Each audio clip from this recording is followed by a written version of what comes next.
Good evening. Call to order the Florence City Council, the business meeting for November 11th, 2025. Please stand. We pray for the wisdom to make decisions that are beneficial to the people represented here.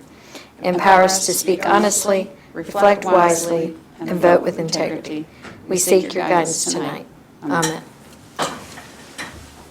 I pledge allegiance to the flag of the United States of America and to the republic for which it stands, one nation, under God, indivisible, with liberty and justice for all. Roll call, please. Ms. Wingo? Here. Ms. Chambers? Here. Mr. Wynn? Here. Ms. Whalen? Here. Mr. Snyder? Here. Ms. Cable? Here. Mayor, we have a quorum. We have for your consideration minutes of the special meeting, October 21st, 2025. Is there a motion to approve? So moved. Ms. Whalen, or Ms. Wingo? Second by Ms. Whalen. Any discussion? All in favor? Aye. Any opposed? Motion carries. Chief Mallory, would you like to introduce our police officers that we'll be swearing in tonight?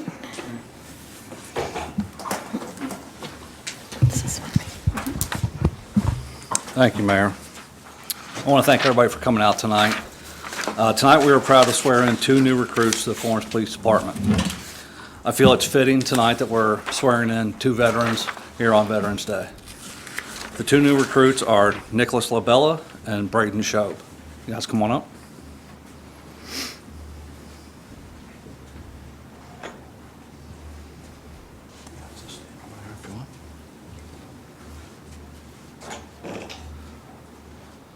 All right, first we have Nicholas LaBella.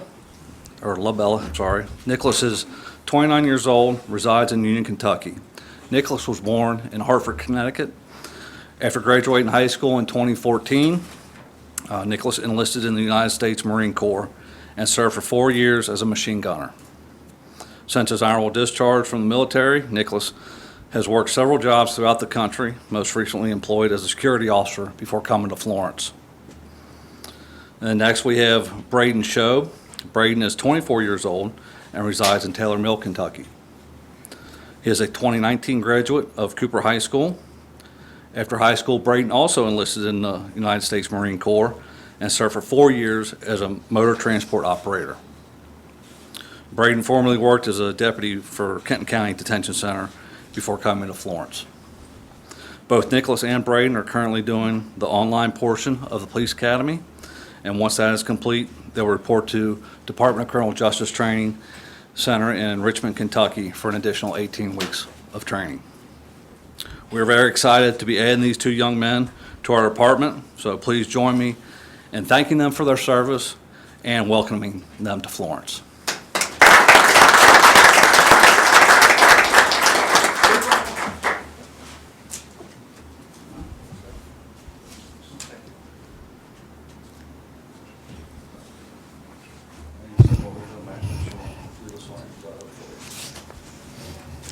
Raise your right hand. Do you solemnly swear that you will support the Constitution of the United States and of America and the Constitution of the Commonwealth of Kentucky, and will remain faithful and true to the Commonwealth of Kentucky, and that you will faithfully execute to the best of your ability the office of police officer for the city of Florence according to law? And do you further solemnly swear, since the adoption of the present Constitution, that you have not fought a duel with deadly weapons within this state nor out of it, nor have you acted as a second in carrying a challenge, nor aided any or assisted any person thus offending, so help you God? I do. And further, do you further solemnly swear that you will endeavor to the best of your ability to detect and prosecute all gamblers and other violating the laws against gaming? I do. Congratulations.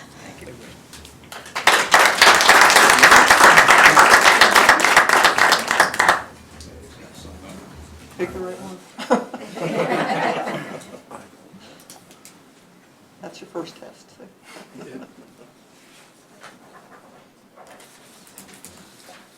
There's a second page.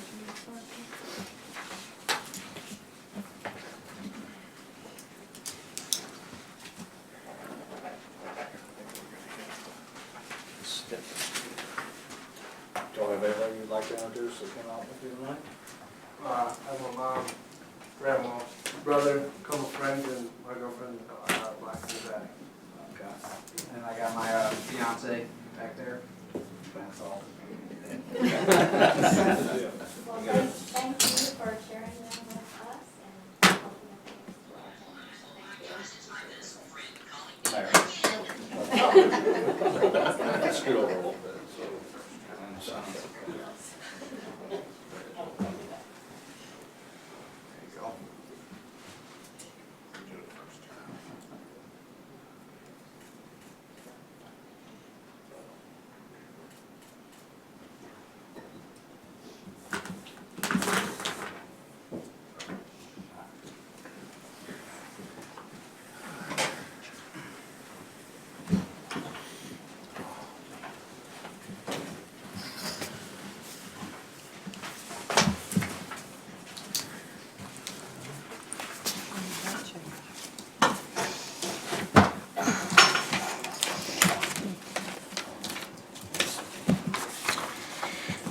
Happy Veterans Day to all of our veterans who work for the City of Florence. I am proud that Florence is a type of community that honors the sacrifices of our veterans. It's been a very eventful November already supporting veterans. Thank you to everyone who attended one or more of our Witness Tree events, attended the Veterans Day service this past Saturday, or participated in the Honor Run on Sunday. We are blessed to live in a free society paid for by our veterans. Join me in saluting our country's brave men and women who have served. Let's give all veterans a round of applause.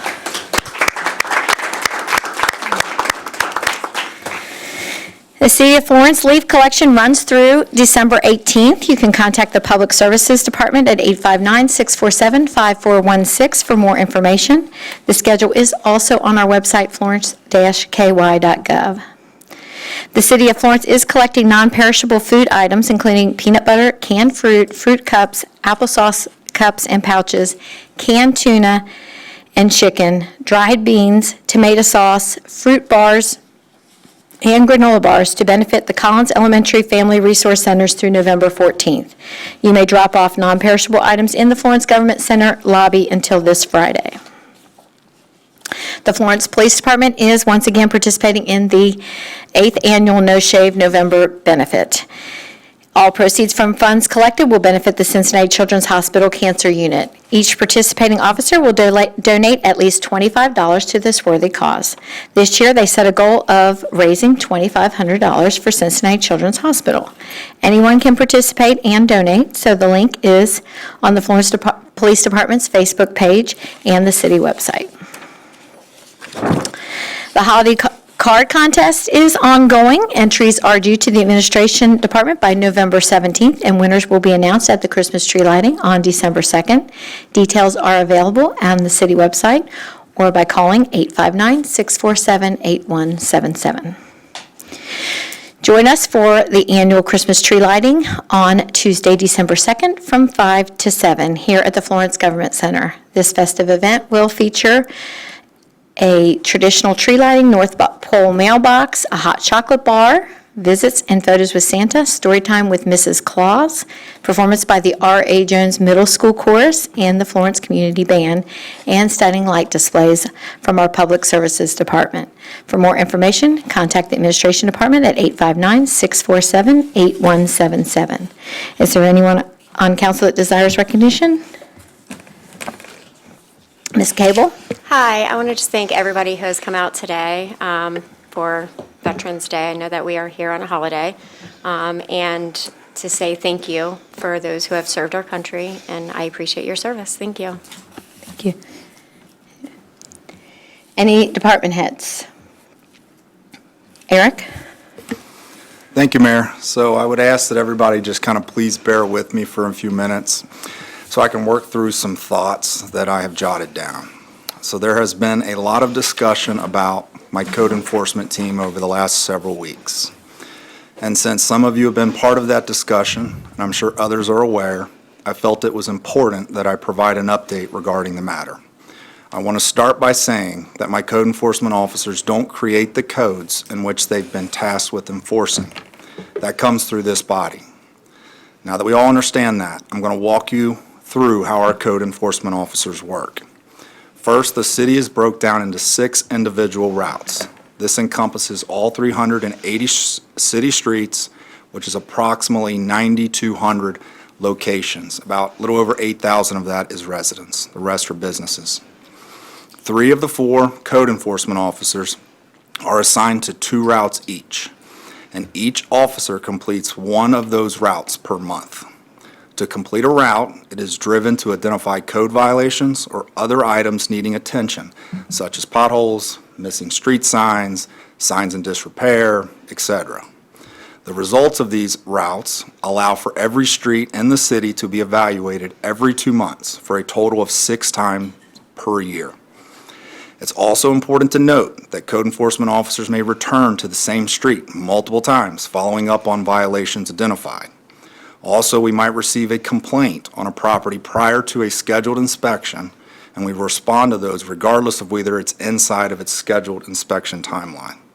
Lastly, the 4th code enforcement officer has 12 routes, 1 route per month, to inspect occupational license compliance. This code enforcement officer may assist the others within the team when necessary based on workload and/or vacations and sick leave. Now I'd like to transition and give you some data. Let's start with the total number of code enforcement cases worked since January 1st of this year until October 31st. That total number is 2,050 cases. Of that number, 1,300, which is 63%, were proactively identified by code enforcement officers, and 750, 37%, were customer complaints. My experience has allowed me to draw some insights from these stats. About 10 years ago, these stats I just read were completely flipped, meaning we used to get approximately 70% of our cases from the customer and 30% proactively. Not only that, we were working between 3,000 and 4,000 cases per year. Also, customers were just plain unhappy with the lack of attention proactively on these issues. At that time, I started working with the superintendent who oversees this division and said we need to make a change. We need to come up with a plan to stay on top of code enforcement and become more proactive, which led to the routes and more frequent inspections. I'm proud to see that we've effectively made the change to more proactive approach. Interesting enough, though, what I didn't foresee happening was the overall reduction in code enforcement cases. But if you think about it, if you stay on top of code enforcement, in my opinion, it prevents what I like to call the creep effect. For example, if multiple properties are getting away with code violations for a period of time, then you start to see a creep, which might start with possibly neighbors, then lead to other streets that branch off that street, and ultimately a problem throughout a subdivision potentially. So why is all this important? What is the purpose of code enforcement? In my opinion, and many case studies throughout the United States would support, is that there are benefits to the community.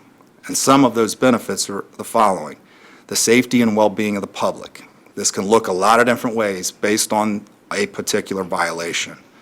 Next, it enhances the quality of life by preventing properties from becoming eyesores in some cases. For example, I pass every day when I go home properties that some are collapsing, one's completely hidden from weeds, the others are full of trash and debris, and I have personally witnessed the creep effect over time at work.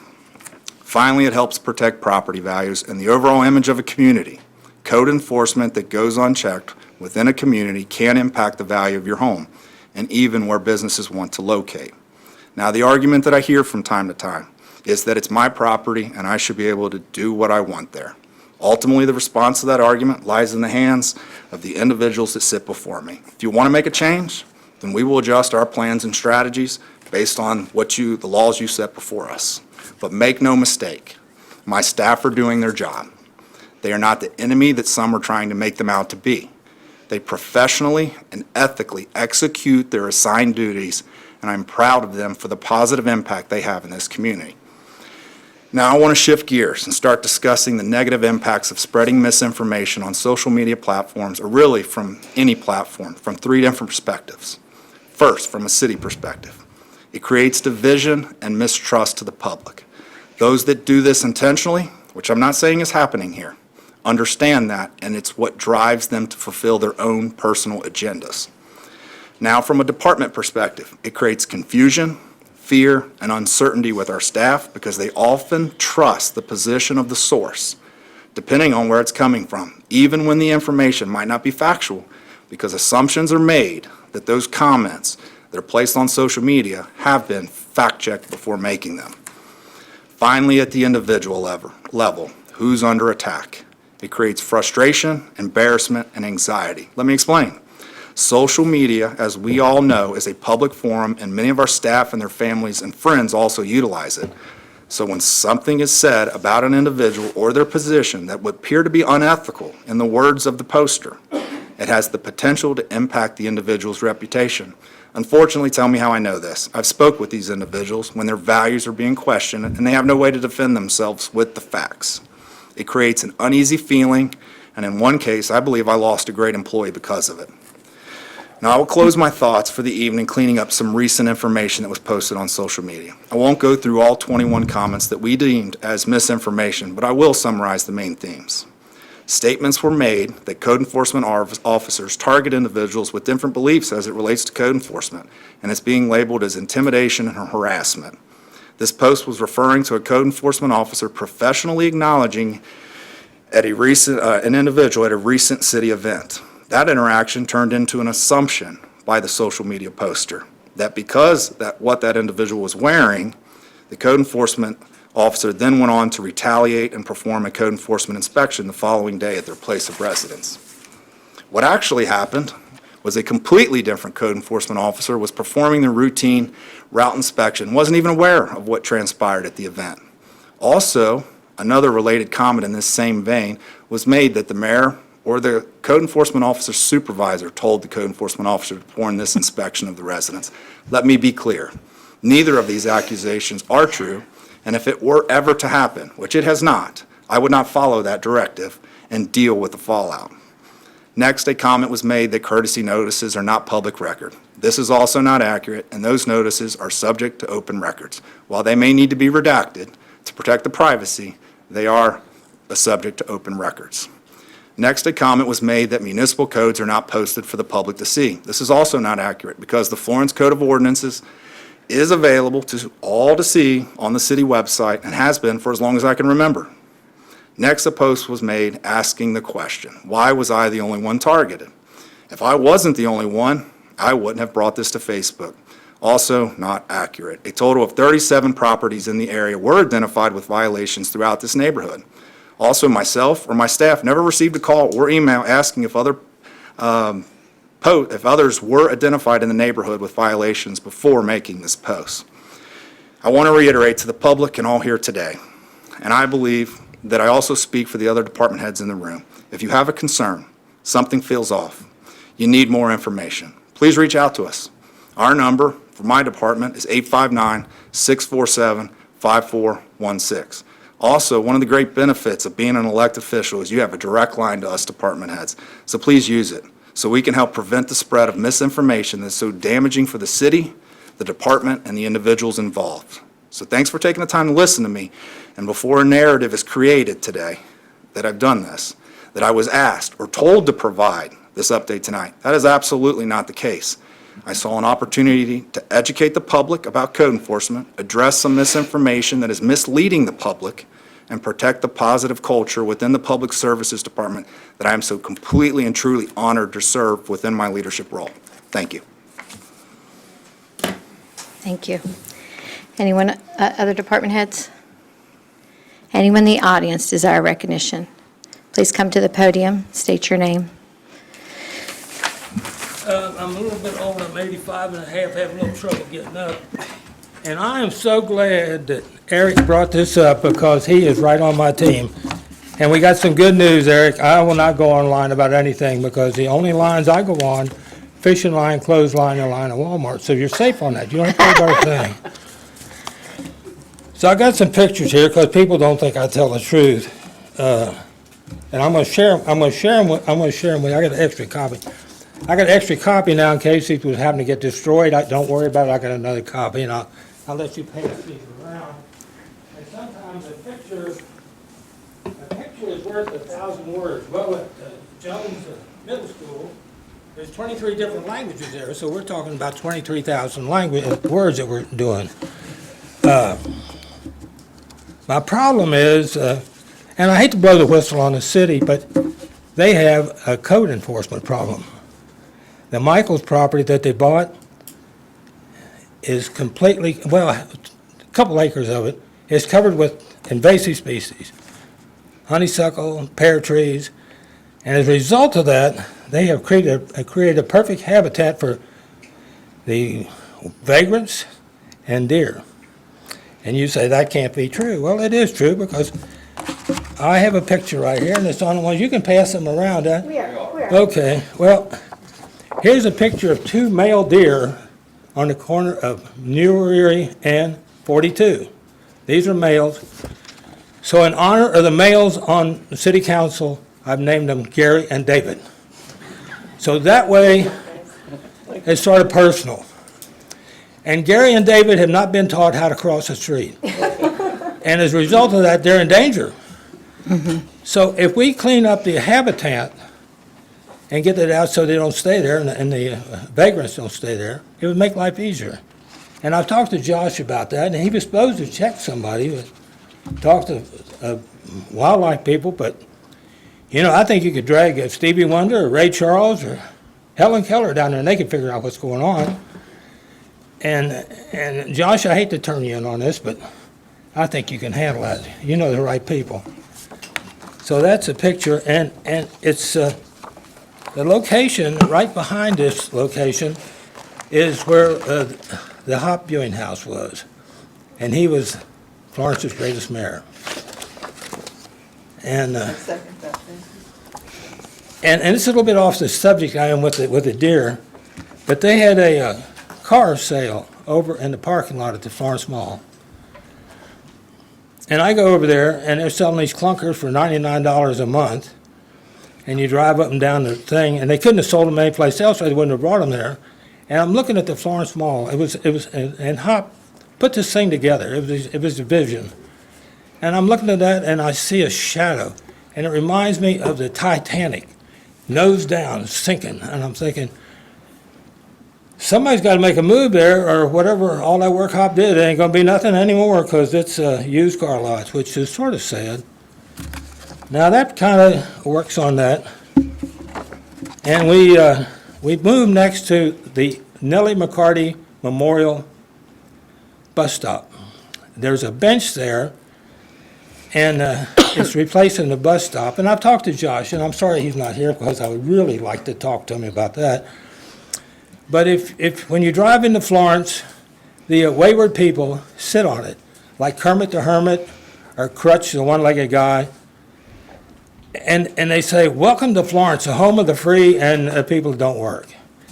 And I mentioned to Josh, maybe he could move that someplace so we wouldn't see that when we drive right into town, because it's a pretty good advertisement that we have no control over what's going on with these people. And that's so sad. And that brings me to the library, and well, let's back up. The other day, a phone call came, and my little ladies that live across the street, 3 generations of little ladies, and they're the best security that I have. And their vision is great.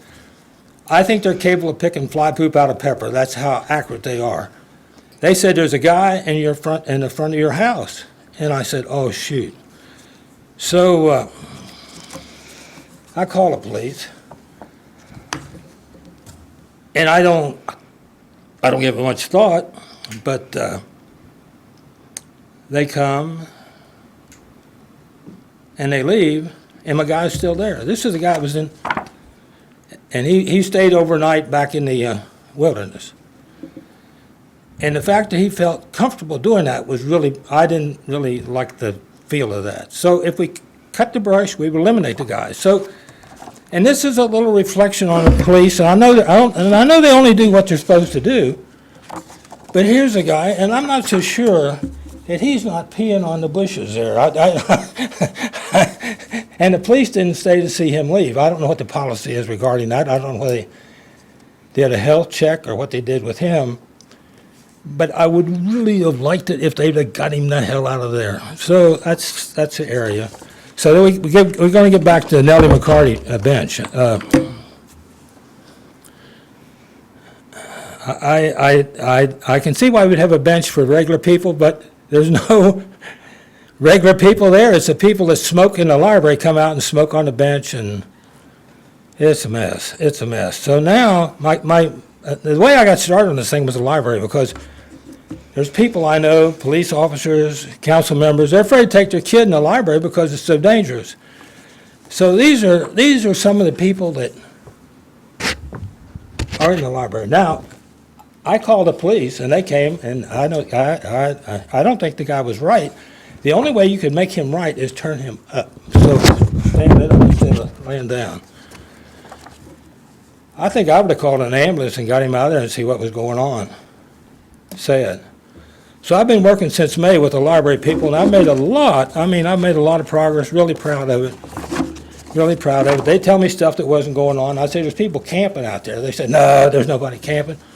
This lady stayed for a week in the KOA at the Florence Public Library. Nobody did anything because, I don't know why. She had 3 kids, and there she was.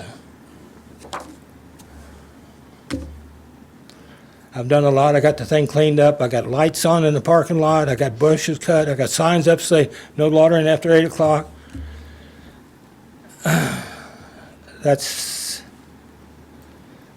I'm kind of proud of what I did. Now, we got a library meeting next Monday, 4 o'clock, Sheben Branch.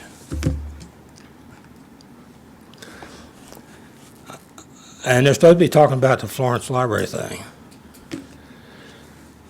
They go through $10 million a year.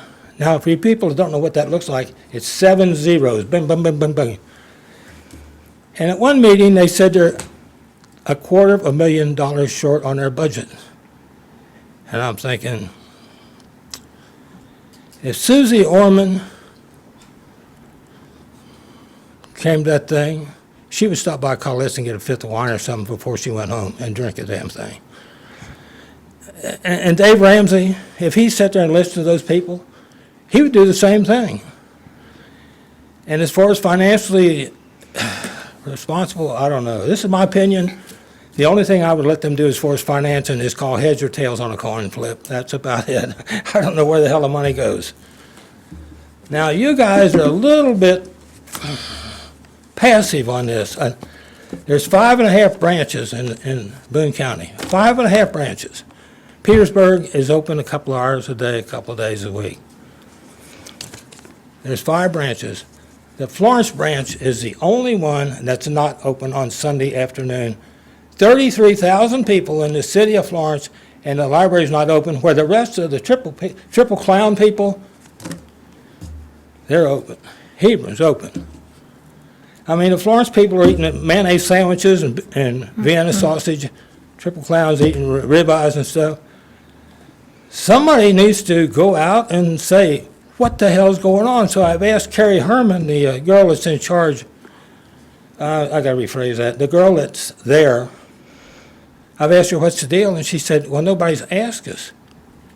And I'm going, well, when was the last time you were in the library? She said, I went by on Sunday. And I said, the damn thing's closed on Sunday. What good was that? So she said, well, nobody's asked. So I think it's up to you guys to protect our interest, because that's a lot of money going through that. 7 zeros, bam, bam, bam, bam, bam. And we're not getting a whole lot of results out of it. Now, I did go to the book club Thursday afternoon, 3 o'clock, first Thursday, went there. It was very, very great because there was 8 people there that were intelligent, and I really enjoyed it. So now we're going to get to the next, I got a little announcement. I'm working on filling out my form to run for city council. Now, I'm not running against anybody, I'm going to be running with them, because and there's no way that I could run the thing and win by myself. I got to form a little bit of a coalition or a cartel, depends on how you look at it, in order to get drug over the finish line. And we don't have to worry about term limits with me, because at 85 and a half, I'd be 86, Mother Nature and Father Time is going to wipe me out. So that eliminates the term limits. And while we're here, I want to thank the people, the Veterans Day, they're responsible for me being able to be here, and also my grandparents that were married on the 18th, and they're responsible for me being here too, which is a genetic thing, I guess. So that's sort of where we're at on the thing, and if anybody would, and I thank you for listening to this crap, but if there's any questions, you just feel free to ask. Thank you. Ms. Whalen? Mr. Berkshire, the conversations that you've had with the library board and Carrie, I don't think they've been 100% truthful with you about the city's involvement with them. At least I can speak from my side. Going to library board meetings, bringing it up, explaining to them the amount of tax dollars that comes from the City of Florence residents, asking them to move the construction of the new Florence Library ahead of the Walton branch, which they refuse to do. They look at the Florence branch and maybe they'll build a new shell around the outside of it. They don't know if they'll invest in a whole new library, even though the city many years ago purchased the old Florence Nursery property to allow them to build there. They had excuses about why they couldn't do that. They said it didn't pass an environmental test, which was incorrect. We've gotten the runaround. I don't know what conversations have transpired in the last 3 years, but it's been an ongoing conversation that they dismiss us, talk around us, talk over us, and until the library board changes, which we have no appointments to, it doesn't seem like anything is going to happen immediately. We're next, whatever that means. Well, we'll add to that conversation. So the meeting that you're referencing, actually, we're on the agenda. The City of Florence is on the agenda for that meeting. And they have already put money in their budget. Now, it's a little concerning if you're saying that they're short on their budget. But they have put money in the budget for design of the Florence Library. And their architect will be looking at whether or not they're going to expand the current footprint or build on our lot. So they're already moving forward, and they know that there's been some changeover with some of the library board members, so I think that there's been a little bit more reception there to those ideas, but absolutely the Sunday hours, I'm going to bring that up for sure, and mention that, as well as we're still pushing pretty hard. I think Diane's right, she led the charge going back years, and I think they're finally to the point where we've pushed and they can't ignore it. At least that's the impression I'm getting, that they need to move forward with doing something, and they already have money in the budget for design. So it is moving forward. Their assets are $80 million. That's what their assets are. They have 40 acres of vacant ground in Hebron that's not being used. They have the assets to do it. There's a reason that they haven't done it, and we're not going to talk about it tonight. I know what the deal is. So my great-grandfather said, don't tell me how honest you are, just show me. Well, they haven't shown me very much. And you can hum and haw around forever. Well, they've put the money in the budget. That's further than they've done before, so I know. we will see at It this, don't do any good. we'll see at this next meeting what their plans are. You going to be there? I'm going to be there. Good. Absolutely. At least there'll be two of us there that's interested. The rest of them, I kind of got two members flipped. But it's really not my job. It's your job. We've been meeting with them for months. Oh, for months too. Yep. And I have a little problem with them as far as the person that writes down the minutes. Somehow, they forget to put down what I said, which is something. How can you forget that? You're writing the minutes down. What the hell is the deal? Were you in a visible ink or what? So I appreciate you guys, and like I say, I'll be running with you, not against you. And I gotta have somebody help me drag me across the finish line. Thank you, guys. Thank you. Anyone else in the audience?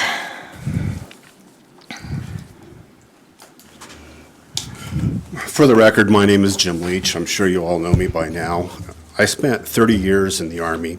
Depending on what year we're talking about, it was either the Army National Guard, Army Reserve, or Active Army. I spent 2 years overseas. I have the Combat Action Badge to prove it.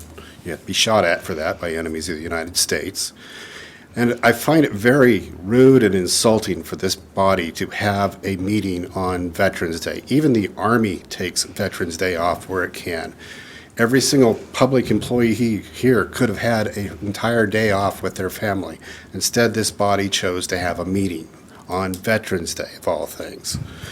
Now, as for the code, Ms. Kramer can tell you that I ordered a copy of the code here last week. She very graciously provided me what she could, and I appreciate the fact that she did. She worked very hard at doing that. I can't say enough good things about Ms. Kramer, in fact. It would be a very long list if I did, okay? But I did not get a list of the codes. Instead, I've got every single ordinance in the city under the sun, okay? It's somewhat searchable if you use the find feature on your Explorer, but when you're looking up things on that, it is very difficult to research through. And the website that you refer to, Mr. Hall, is next to impossible to find anything on. I still did not get a checklist that code inspectors have to do. I've done inspections. I always have had a checklist. So I don't know how they're doing it, but I'm pretty sure they're not carrying every ordinance in the city with them that the police have to enforce and other bodies of the city have to pay attention to, and they have to wade through all that just to find code violations. So that checklist has to be somewhere, all right? And I'm told they're also enforcing Boone County ordinances as well. Again, there's got to be a checklist somewhere for that. I've filed a similar FOI for the county ordinances as well. So at least possibly those might be combined in some way. I don't see how anybody performing an inspection for any kind of serviceability can do that without a checklist. In fact, when in the Army, I was told if I didn't have the checklist open to that page, we weren't doing an inspection. So I would expect the same for the code inspectors. Now, I'm also very disappointed in the level of code inspection. For example, when I came to Florence back in 2015, I was moving into my house, and my welcome to Florence was a letter saying that I needed to move my travel trailer because I couldn't store it on the front cement of my own driveway while I was moving in and out of my house and using it to move things back and forth between my storage facility and into my house finally. So, but somehow they got on me within easily 10 days in telling me I couldn't have a trailer there. Now, when it comes to brush and things like that, the lot that I bought had poison oak on it so thick that it was as thick as my wrist, and I had to cut it out because obviously that's a hazard to people. Now, I got some of that poison oak on me when I was doing that. Fortunately, I've got it all out of there, and I cut out the rest of the brush too, so it's no longer a safety hazard, and I can see all the way down to my back fence. Actually, it's somebody else's fence, but that's fine with me. So the fact that none of that was inspected beforehand is very disappointing, okay, especially when there's hazardous weeds back there, like I said, poison oak. I'm still, from time to time, removing it to this day. I had dead trees back there, and some of them were back there for years. The power company came back and finally cut a lot of them out, leaving the refuse for me to have to find a way to dispose of. That was a real pleasure, I assure you. And then 3 more trees died here after those were cut out. They stayed there for about probably 6-7 years before I finally was able to get the money together and get those cut out. And they were within clear sight, and I never got a code violation for those. The only thing I can come to closest to trees was a alleged violation for a branch allegedly blocking a city sign. I cut that out. It probably looked like a redneck doing it, because if it would have been a private company, it would have been a clear OSHA violation, because I had my truck backed up to it, my stepladder on top of my truck bed, reaching up there with one of those pole saws to get rid of it. I had an inspector come out. He said that that was fine, the way I did it. Now, I also believe that there's other issues here, such as public employees. Well, public employees mean public actions. I was a public employee effectively for 30 years. When I was in Kosovo, one of the things we had to worry about was misinterpreting the map and ending up in Serbia, which would create an international incident. Needless to say, I didn't want that kind of focus on me or my soldiers, so I made sure everybody stayed a healthy distance from the border, okay?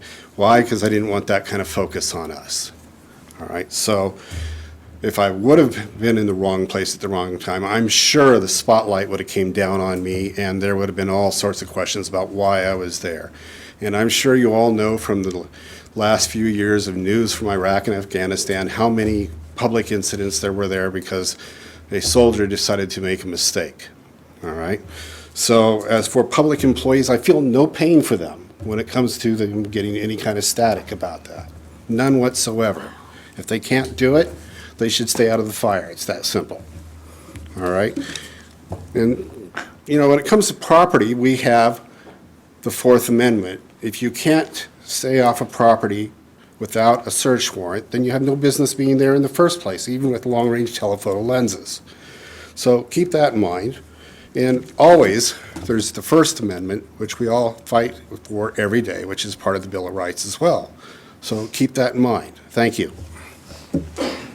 Anyone else?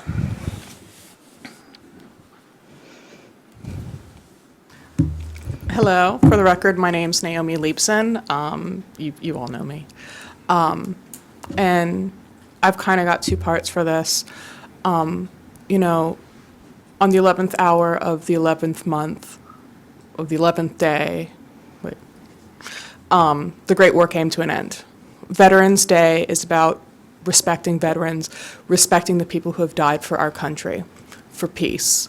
And I agree with Jim that it is highly offensive to be having a meeting today of all days. This should not be happening right now. And second, I understand that there's a discussion of creating a code of ethics, which in principle is not a bad idea, but there is really, really big concern about how that would be carried out. I think if it's being used to silence people, then that's not a good thing. When you look at the history of democracy and you go back to ancient Greece, where they had the agora, and the agora is where everybody in Athens came. You had government officials, you had military members, you had the greatest philosophers of the day, and you had the citizens. And the basis of democracy from the get-go was questioning, and the ability to question the people overseeing your government. And the fact that the city of Florence is not, it gets so upset when somebody has the gall to question them is just completely unacceptable. So this code of ethics that's being discussed, it may or may not be a bad thing, but it really needs to take very big consideration before anything is done. Thank you. Anyone else?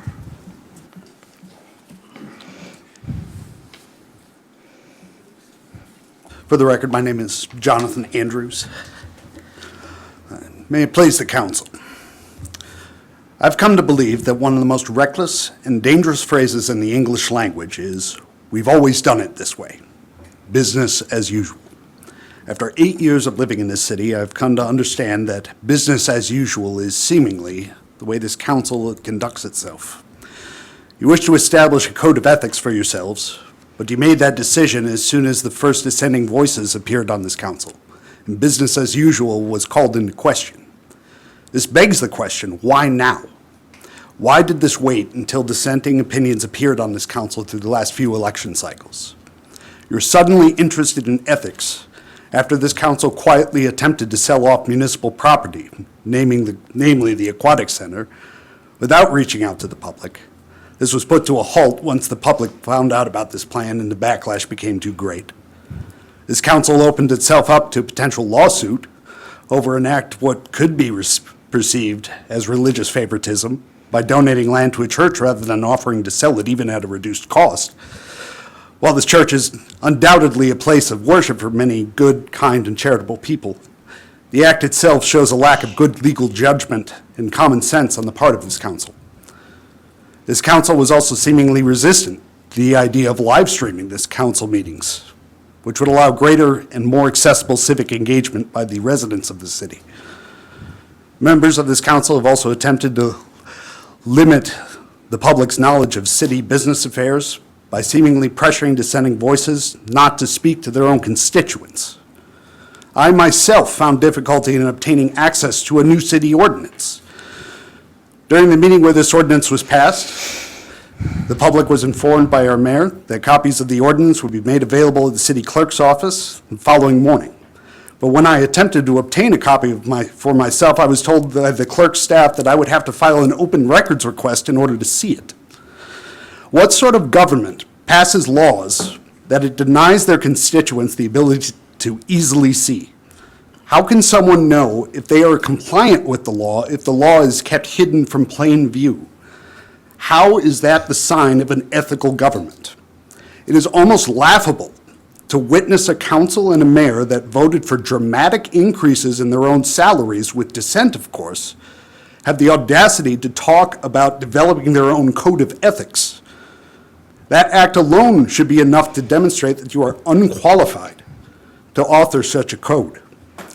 Why am I, a veteran, now spending this Veterans Day attending a special meeting of this council to discuss ethics? Scheduling such a meeting on a holiday is both inappropriate and disrespectful, given the nature of this holiday. Was this discussion of a code of ethics supposed to be taking place at last week's meeting that was canceled mere hours prior to taking place?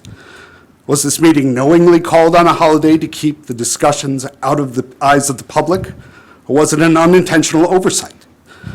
The more you keep the public in the dark about the affairs of this council, the more difficult for the public to tell the difference between what is your honest, short-sighted mistakes and actual maliciousness.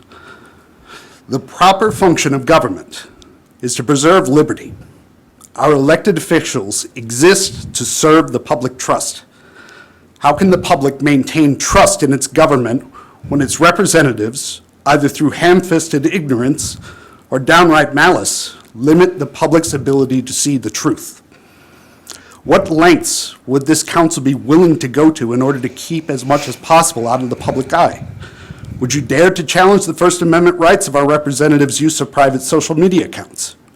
Would you use this code of ethics as an excuse to remove dissenting voices from this council, only to replace them with appointed representatives that match the majority views? No elections needed. We'll just silence any dissent and kick out the people we don't like and put someone that asks no questions in their place. These are the marks of a government that fears accountability. Elected officials cannot accept the duties and responsibilities of their offices and at the same time avoid accountability. You are all beholden to the residents of this city. And to hide the city's business from the public view, intentionally or unintentionally, sows nothing but distrust. Given the aforementioned examples, the improper transfers of municipal property, the denial of reasonable access to city ordinances, the implied limitations on the release of city affairs to the public, the self-imposed salary increases, and the context and implications surrounding the adoption of a new code of ethics, this council has done serious damage to its relationship with the citizens of the city. We, the voters, can no longer tell the difference between what is accidental and what is intentional. We, the people of this fair city, deserve access to both fact and truth. I happen to believe that if something can be destroyed by the truth, it deserves to be destroyed by the truth. Our people deserve better. We deserve a government that follows a code of ethics, yes, but such a code should not be written by those whose ethics are in question. And that considering the damage this council has done to its own integrity and reputation through accident or intent, I have little faith in this council to put forward any meaningful code of ethics. Such code of conduct require integrity above all else, and rightfully deserve a vote by the citizens of the city. We, the people, should be allowed to choose the ethical standards by which our elected officials must abide. I must ask this council to seek out an independent authority to produce a code of conduct and ethics by which the council will be held accountable to. This code should then be brought before the public in the form of a binding referendum voted on by the people of this city. Your power in government can only be derived from the people, from the consent of the people that you govern. If you wish to demonstrate to our neighbors and fellow citizens that you are people of integrity, people deserving of the public trust, and deserving of the offices which you hold, then you must bring forth transparency, accessibility, a respect for the law, and a respect for truth. Business as usual is over. It's time to step out of the shadows of bureaucracy and regulation. Bring yourselves into the light of accountability to give the public which you serve an unimpeded view of your true selves. That is all.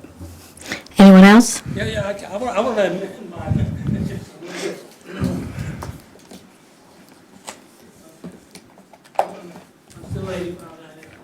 I want to amend, listen, I'm for world peace and against sin. And I said I was going to run for this thing, and I don't know whether I can get beat up or not. Anyway, I love everybody. Some people I just love just a little bit more than others, but I love everybody. And if I'm going to sit up there, I want people to realize that I'm not doing this to get even with anybody at all. And I appreciate it. And I don't know whether anybody's ever amended anything, but I just want to make that clear. I want to be a team player. Thank you. Anyone else? Oh. Here's another thing, and this is, I want to make this perfectly clear, I'm not doing this for the money, trust me. So whatever my salary is, I'm going to donate half of it to the police and half of it to the fire department, and I'll guarantee that for a year. Now, if they waste that money on beer and strippers, they're out.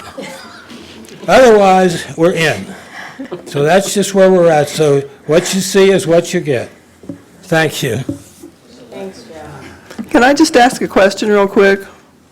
What property did the city donate to a church? That's what I'm trying to figure out. You did not donate it to a church. You attempted to, and the Freedom from Religion Foundation threatened to file a lawsuit. When was that? That's, I don't want to get into debate, but that is not exactly what happened. So, as with a lot of these comments, there's a lot of things that are not exactly 100% accurate. I don't vote as the mayor, so we're not going to debate on the floor. So, Mr. Cable, would you like to proceed? I really like Eric, and your code enforcement officers are always accommodating anytime I call them or if we have any issues. But there's a lot more reasons why it seemed like it was targeted, because you said that they come down like once every 3 months or so, but they come down our street every week, and they have been for a while. And I've had all 3 code enforcement officers give us a courtesy notice for different things like they see something different every time. For one, it was my siding the paint was chipping, so I fixed that, and then now it's the big tree in the back that's been dead for 5 years, but nobody said anything until now. And I plan on removing it, and I tried, but I just think that there was a lot more, and I can talk to you more privately, but there was a lot more that made it seem like it was targeted. And I don't think it was you, and I don't think it was your officers. So I just wanted to say that. Thank you. Anyone else? Come to the podium, please.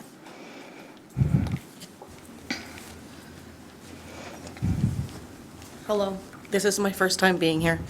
My Welcome. name is Sarah Baker. I just bought a house. I just bought a house off of Kenneboo, off of Beverly Trace. We did receive an ordinance right when we moved in, right when we bought the house. I'm a family of 4, a mother of 4. And it was really hard to deal with the brush right when we moved in. We didn't know the proper channels, and reaching out to your... I'm very nervous. You guys are very scary.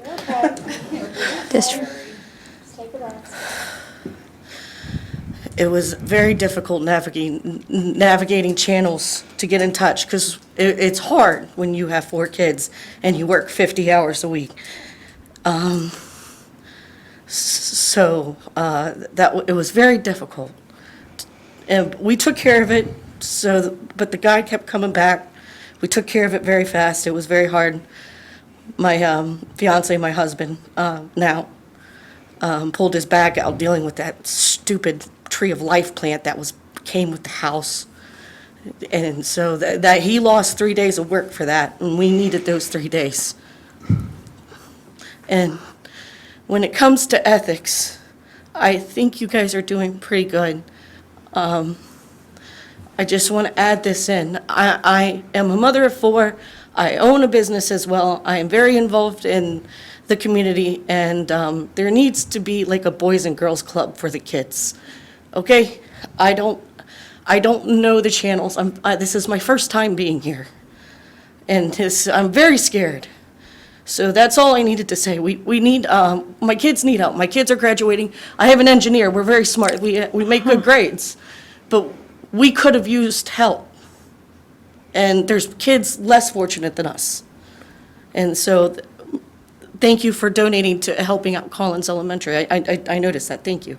Thank you for what you do, and thank you for being here. This is the only day I could attend, my only day off, so maybe if you could live stream, that would make things easier. We do live stream, yes. Oh, you do? Yes. I'm learning. I For years. apologize. Thank you. About a year and a half. That's it. Thank you for all that you do.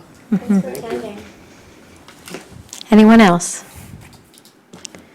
I entertain a motion to adjourn. Can I say something real quick? Ms. Chambers? Eric, is that something that we could put together, just a couple pieces of paper that residents could read to understand, like no chickens, your tree can't be dead, and like just something really clear that we could maybe take? I wish it was that simple, because I don't know. the Florence Code of Ordinance, and I get what you're saying. A list would be great, but there are so many. That is what our officers, code enforcement officers utilize, which is the Code of Ordinances and the Boone County zoning regulations. Probably much like the police department, there is a numerous amount of KRS that they have to They just follow. memorize it. And I would assume they don't have a checklist of every single one of those.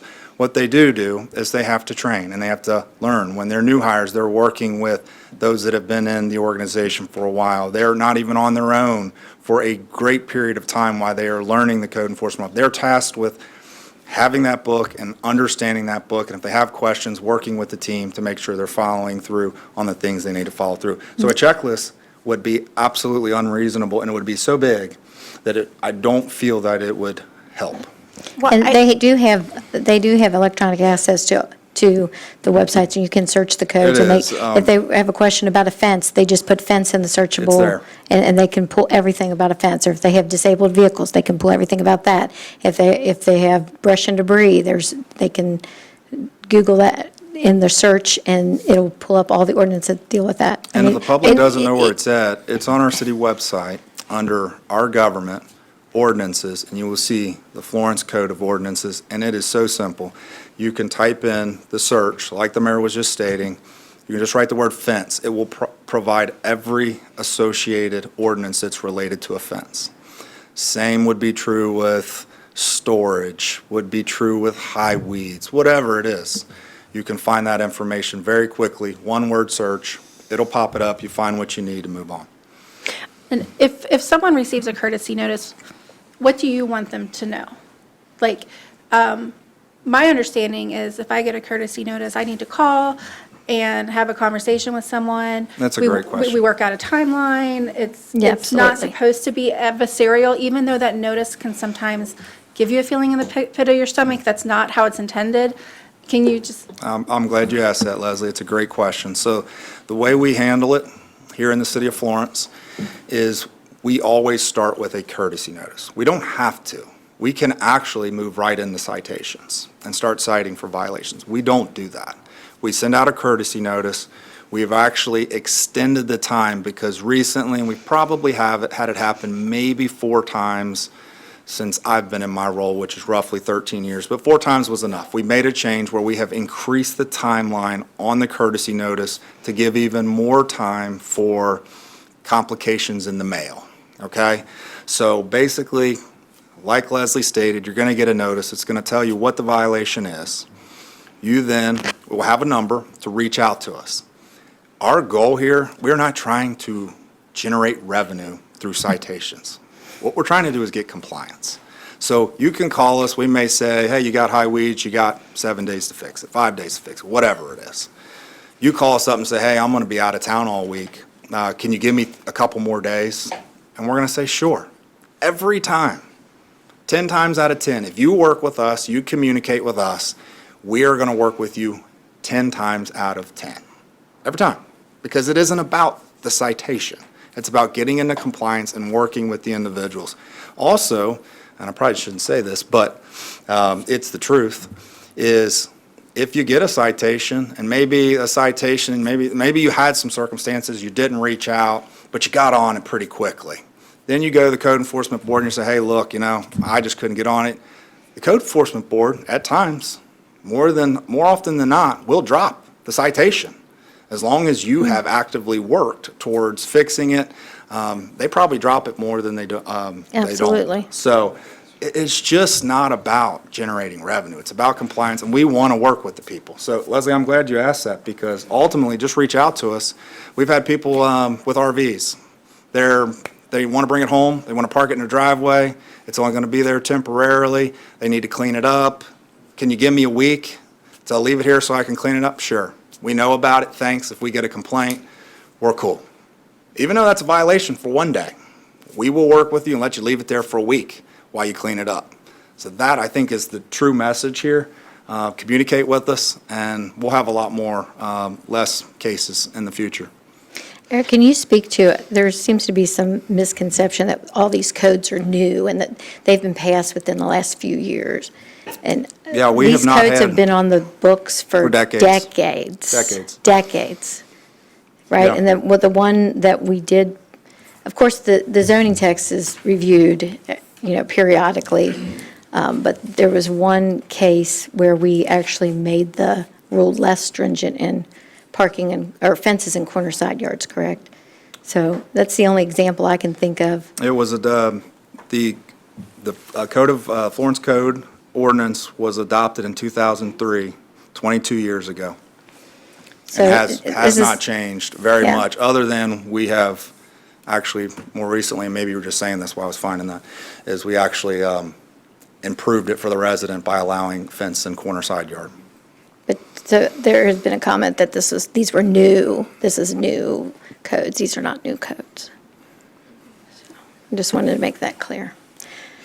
Well, and not to keep the meeting continuing to go, because I know we've been here for about an hour or whatnot, but I think just to backtrack a little bit, I think what Leslie was saying was several years ago, we had something on the website where a new resident of Florence could go to, and it was just like the top 10, these are the top 10 things that you probably should know before you move here or as you move here, so that you know you don't violate it, so you don't get that courtesy notice.